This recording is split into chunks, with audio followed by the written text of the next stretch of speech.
Hey everyone, what is going on? So we're going to be taking a look at the top 5 reasons on why to get an iPhone 6s in 2018. Now, this is not a still worth it video. I've already done one of those talking about if it's still worth it in 2018. So I'm just going to talk about the top 5 reasons, only positive vibes, only positive things we're talking about. So let's get into it. Now, the first thing is the iPhone 6s still has several more years of support. As far as I know, it has at least 2 more full years. So it's getting iOS 12, so that's 1 year. Then it's getting iOS 13 as well, but quite possibly it's going to get 1 more year on top of that if iOS 13 is bad, or if they want to support the iPhone 6s for another year, which they easily could because it's still super powerful. So it could even be getting iOS 14 as well. It just really depends, but if you get this phone now, it'll at least last you 2 more years, but it could possibly last you 3 or even 4. Now, the second thing is that it has an amazing camera. There's 12 megapixels on the back, and it's really the main one you're going to use. You know, you can shoot 4K videos, you have live photos. Now, you don't have portrait mode, but really it's not that big of a deal. Like, this camera still has so much life left in it.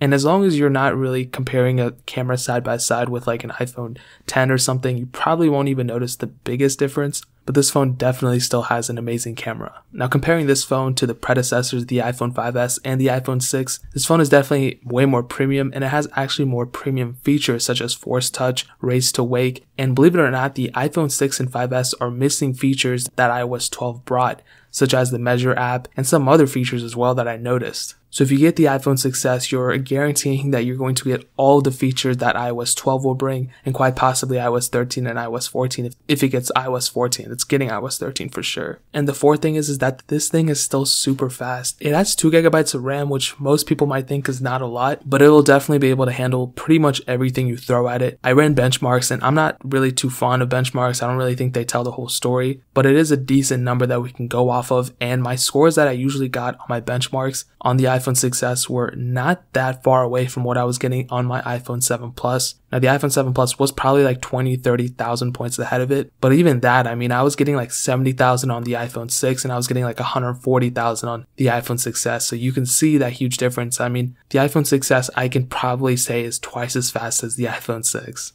And the fifth reason is pretty much how much phone you're getting for the price. I mean, these things aren't that expensive anymore. If you buy them directly from Apple, I think they're around $350, but if you get them certified or refurbished, you can get them for probably less than $300. And really, like I said, there's really not much difference from the iPhone 6s and the iPhone 7, just in terms of performance and everything. Now, in some cases, some people might say that the iPhone 6s is actually better because it still has the headphone jack, but really that's personal preference. I have the 7 Plus. It's really not that big of a deal, but just know that you are retaining those. You do get Touch ID too for such a low price, and I really think I made a video about this too. That's why I think the iPhone 6s is definitely the best priced iPhone out there, because you're getting so much for like such low prices. And guys, those are my top 5 reasons on why you should get an iPhone 6s in 2018. If you have any other things to add, or you want to talk about your experience or comments or anything, leave it down in the comment section below. I read every single comment. Hit that like button, that'll mean so much, but definitely hit that subscribe button. We're still doing a giveaway on an iPhone 6s and an iPhone SE, so if you want to enter, all you have to do is subscribe to the channel and follow me on Twitter and Instagram, and you're already entered. I'll leave a link to a video down there explaining more about the giveaway as well. Check out the other links down there too, that'll mean so much. But more importantly than everything else, I love every single one of you guys, and hopefully I'll catch you guys in the next video. Peace out till then.